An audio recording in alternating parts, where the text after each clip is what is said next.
I believe you have started the new year with full of energy and with a whole bunch of new plans and ideas. In this video, I'd like to tell you 4 things that all successful language learners keep doing to achieve what they want to achieve. And at the later part of this video, I also share with you a small tip that will help you pronounce English in a better way. I'm not sure what plans and projects you have for this year, but as you're watching this video, I guess English is still a roadblock on your way to success. And if that is the case, I hope that overcoming it is one part of your plan for this year. I'm using the word overcoming because I don't like words such as enhance or improve. You may have been improving it for quite long already, haven't you? Learning English is not a long journey, and if you're tired of those improvements or enhancement or enrichment, that's a really good signal. Now I think it's time for you to make a decision which is more venturous or audacious.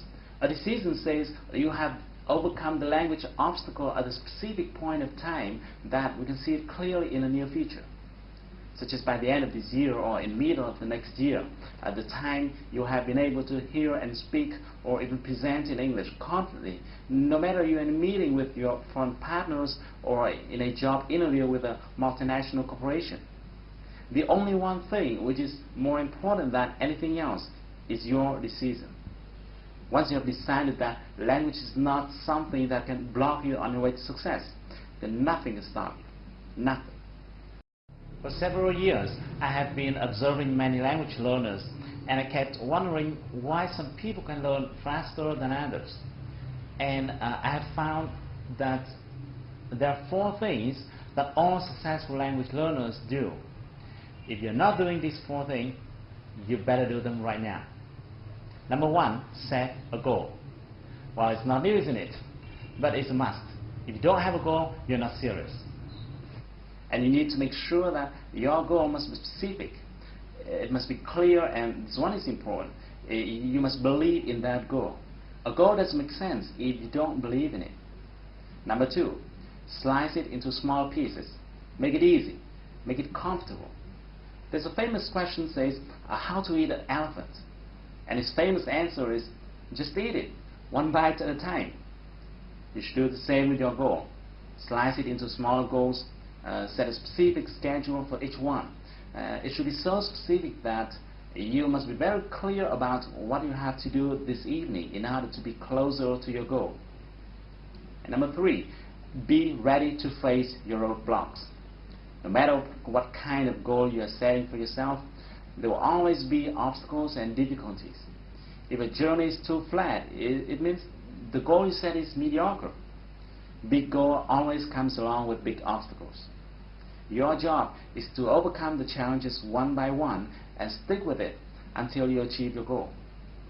And finally, ask yourself this question.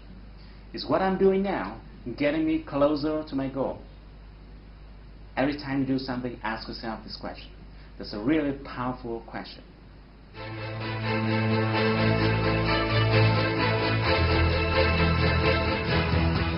Okay, in the next part, I'm going to share with you a small tip that will help you in pronunciation.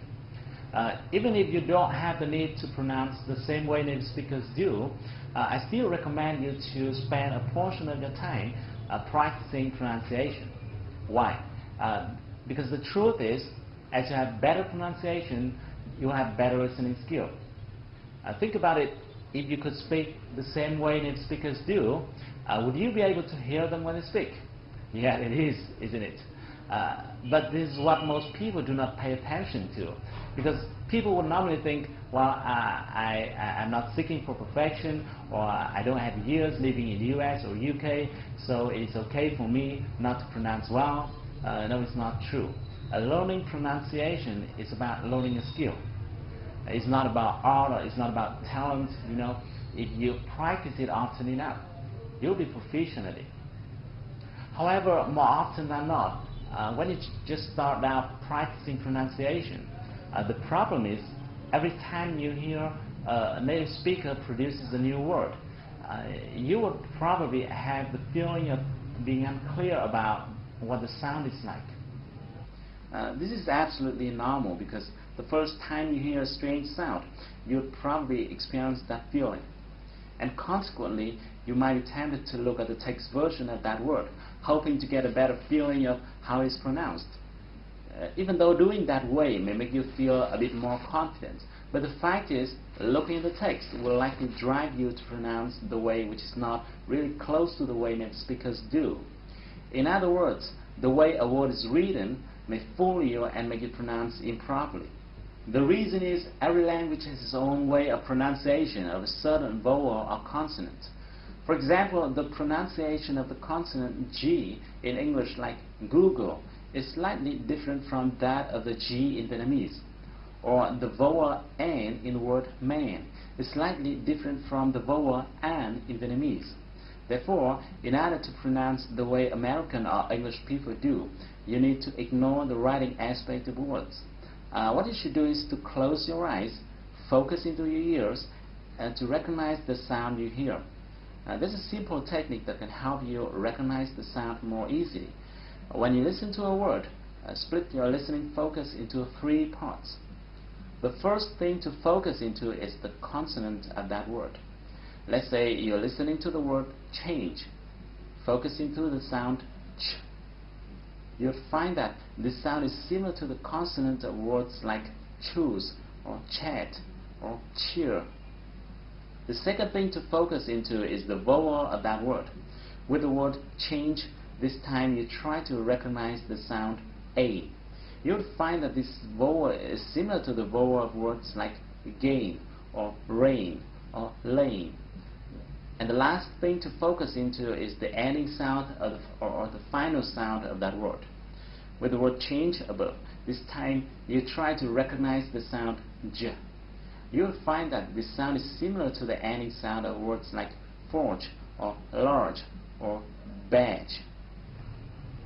By doing so, you'll be able to recognize the whole word more easily. Now, don't think that this is time-consuming. The fact is that English, as well as any other language in the world, has a certain amount of vowels and consonants, and they're repeated over and over again among your vocabulary.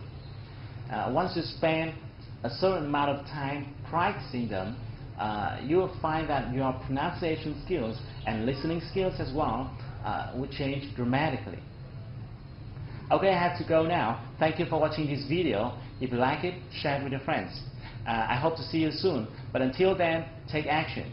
Do something to move closer to your goal, because if you want to shine tomorrow, you've got to start today.